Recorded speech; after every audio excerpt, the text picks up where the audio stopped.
Everyone, today my topic is compounding offences, which means சமரசம் செய்து கொண்டு வழக்கம் முடிக்கிறது. இது சொல்கிற section 320 of CRPC and 359 of BNSS.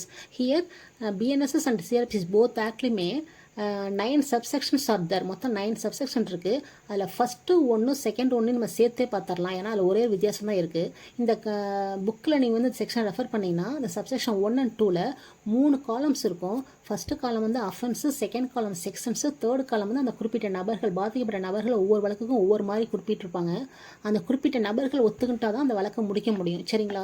அதே சப்செக்ஷன் 2 பார்த்தீங்கன்னா சேம் தான். ஆனால் என்ன ஒன்றே வித்தியாசம்னா அந்த பெர்மிஷன் ஆஃப் தி கோர்ட்டுங்கிறது ரொம்ப முக்கியம். அதான் சப்செக்ஷன் 2. இப்போ 3 பார்த்தீங்கன்னா சப்செக்ஷன் 3ல் இந்த அபட்மெண்ட் உள்ள செக்ஷன், அட்டெம்ப்ட் உள்ள செக்ஷனு, இந்த காமன் இன்டென்ஷன் உள்ள செக்ஷன்லாம் இருக்கியா, அந்த மாதிரி வழக்குகளை நீங்கள் வந்து கம்பவுண்டிங் பண்ணி கேஸை முடிச்சுக்கலாம்.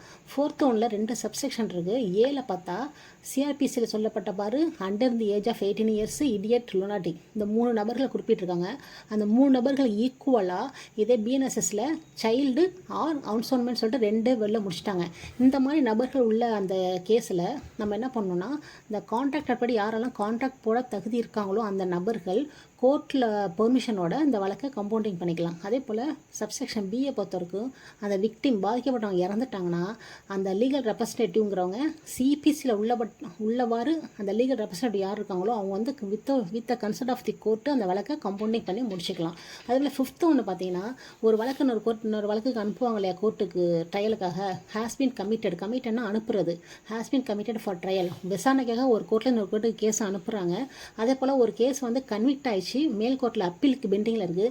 இந்த மாதிரி வழக்குகள்லையும் with leave of the court நீங்கள் கேஸை கம்பவுண்டிங் பண்ணிக்கலாம். அதே போல் high court and court of session court வந்து ரிவிஷன்லாம் ஃபாலோ பண்ணுறாங்க இல்லையா, அந்த டைம்லேயும் நம்ம என்ன பண்ணலாம், கம்பவுண்டிங் பண்ணி கேஸை முடிச்சுக்கலாம். 7th ஒன்று பார்த்தீங்கன்னா ஒரு கேஸில் ப்ரீவியஸாக கன்விஷன் ஆகிருக்கும்.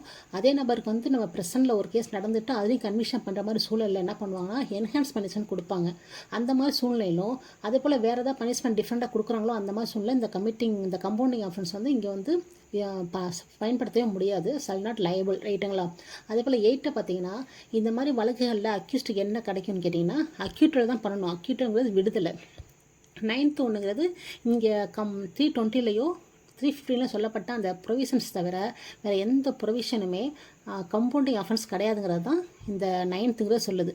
இப்போது இதுதான் கம்பவுண்டிங் அஃபென்சஸ்ஸு. இதை நீங்கள் புக்கை ரெஃபர் பண்ணிட்டு இதை நான் சொல்கிறது பார்த்தீங்கன்னா உங்களுக்கு ஈஸியாக புரியும்.